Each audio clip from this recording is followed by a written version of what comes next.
کہ ایک زمانے میں روٹی مہنگی ہو گئی تھی تو ایک وزیر با تدبیر تو نہیں کہہ سکتا، بے ضمیر کہہ سکتا ہوں، اس نے کہا تھا اگر روٹی دستیاب نہیں ہے تو ڈبل روٹی کھا لو۔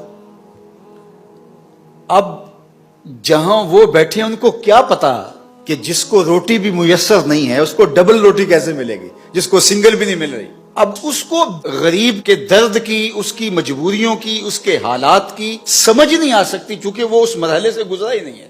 اس نے روٹی کے میسر نہ ہونے کے مفہوم کو کچھ اور سمجھ لیا اور کہا کوئی بات نہیں، روٹی نہیں ملتی تو ڈبل روٹی لے لو۔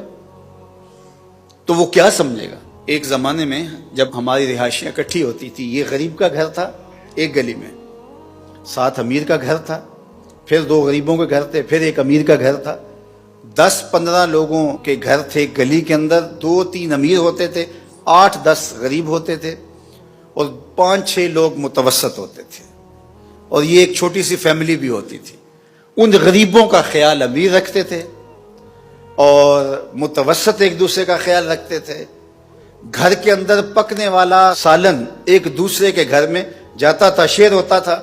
حضور نے فرمایا عائشہ ہمسائے کو سالن بھیجو اور اس کو حقیر نہ جاننا، چاہے وہ بکری کا کھر ہی کیوں نہ ہو۔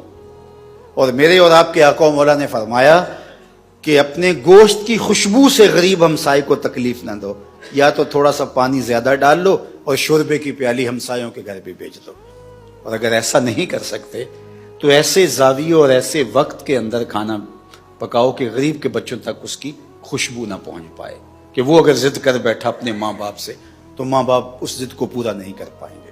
لوگ پھل بھی لاتے تھے، یا تو چھپا کے لاتے تھے اور یا پھر وہ تھوڑا سا پلیٹ میں ڈال کر کے ہمسایوں کے گھر بھی بھیج دیتے تھے۔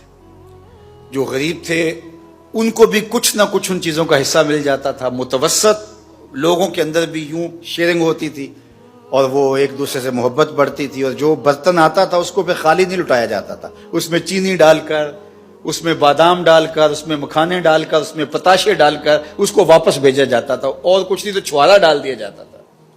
یہ اس عمر کے لوگوں نے نہیں دیکھا، ہم نے تو دیکھا ہے، ہم تو اس مرحلے سے گزرے ہیں۔ جو چیزیں پکتی تھی ہمسایوں کے اندر آتی تھی اور ادھر کی ادھر جاتی تھی، اور ایک پرسکون معاشرہ تھا دولت کی کمی کے باوجود۔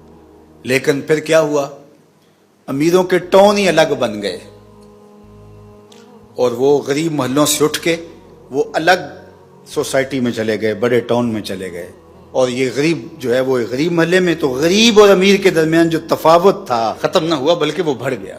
اہل اقتدار اور جو رعایا ہے وہ بھی الگ الگ خانوں میں بٹ گئے، اور معاشرہ ہمارا اس وقت تشدد میں مبتلا ہے، اور یہ ایسے معاشرے کبھی بھی سکون نہیں پاتے، ایسے معاشرے کبھی بھی قرار نہیں پاتے۔ ریاست ماں ہوتی ہے اور اس کو اپنے تمام افراد کو بنیادی سہولتیں مکمل فراہم کرنی چاہیے، جس طرح ایک شہر کے باسی کی سہولتیں ہیں، اس طرح ایک دیہات کے شخص میں بسنے والے کو بھی ایسی ہی برابر سہولتیں میسر ہونی چاہیے۔ اور دنیا کے جو مہذب ملک مانے جاتے ہیں، جنہوں نے اسلام کو پڑھا ہے اور اپنایا ہے، وہاں جا کے آپ دیکھ لیں آپ کو ایسا ہی ملے گا۔ تو یہ جو تفاوت ہے یہ آہستہ آہستہ پھر معاشروں کو توڑ کے رکھ دیتا ہے، اور معاشرے عدل پہ قائم رہتے ہیں، معاشرے ظلم پہ کبھی قائم نہیں رہتے۔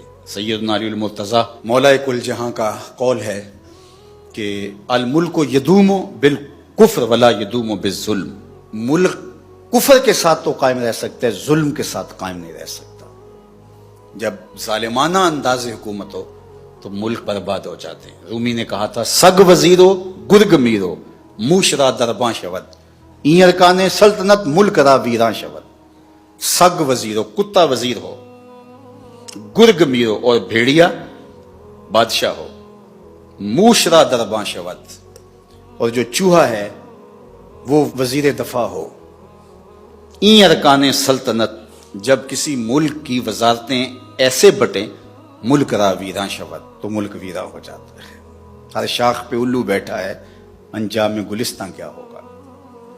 یہ 14 اگست گزرا ہے اور اس مرتبہ پہلی مرتبہ لوگوں نے برملا کہا کہ ہمیں آزادی منانے کی، جشن منانے کی کوئی ضرورت نہیں، کسی نے پاکستان کے نظریے پہ بات کی، کسی نے جھنڈے پہ بات کی، کسی نے بانیان پاکستان کا مذاق اڑایا، کسی نے کچھ کیا۔ باہر کے راہ گلی میرا مسوس، فارسی کا ایک ضرب المثل ہے، باہر کے راہ گلی میرا مسوس، اگر گدڑی میں کمبل میں پسو پڑ جائیں تو اس کو جھاڑ کر کے پسو ہٹائے جاتے ہیں، کمبل نہیں جلایا جاتا۔ دانش مند آدمی کبھی بھی کمبل نہیں جلاتا، پسو ہٹاتا ہے۔ اس میں ملک کا کیا قصور ہے، نظری کا کیا قصور ہے؟ یہ جو پسو پڑ گئے ان کو ہٹاؤ۔ لیکن ملک پہ بات ہوئی، اور دوسری جانب جو ذمہ دار ہیں وہ جس بھی منصب پہ ہیں ان کو سوچنا پڑے گا کہ یہ ایسا کیوں ہوا۔ بے وجہ ساری چیزیں نہیں ہوتی، اس کے پیچھے کچھ عوامل ہوتے ہیں جس کے نتیجے کے اندر اس طرح کے ذہن پنپتے ہیں۔ اگرچہ تخریب کار، ملک دشمن، غداران وطن اور دیگر دشمنان اسلام کے اعلی کار بھی موجود ہوتے ہیں، دیدہ نادیدہ بھی استعمال ہوتے ہیں، لیکن جو ریالٹی ہے، جو حقیقت ہے، اس کو بھی تسلیم کرنا پڑے گا۔ جب غریب اور امیر کے لیے الگ الگ نظام ہوں گے، جب ملک کے اندر عدل قائم نہیں ہوگا، عدل فروخت ہوگا، بکے گا اور انصاف انقا ہو جائے گا، تو پھر لوگوں کا اعتماد اٹھ جائے گا۔ پھر لوگ وہی کہیں گے کہ امراء کے گھروں کو آگ لگا دو، پھر خونی انقلاب آتے ہیں۔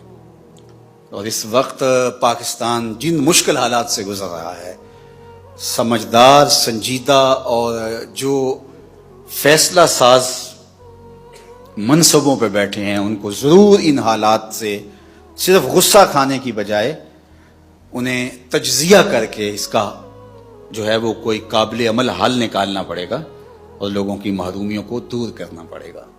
اور انشاءاللہ ہمارا یقین ہے کہ یہ ملک مٹنے کے لیے نہیں بنا تھا انشاءاللہ، اور یہ ملک کے اندر جو خرابیاں ہیں، یہ جو کچھ ہو رہا ہے، جو تقسیم ہو گئی ہے، تو اس کی وجہ سے ہوئی ہے کہ ہم نے اس نظریے سے غداری کی ہے، نظریہ اسلام سے، جس کے لیے ملک حاصل کیا تھا۔ جب ہم ادھر آئیں گے اور نظام خلافت کی طرف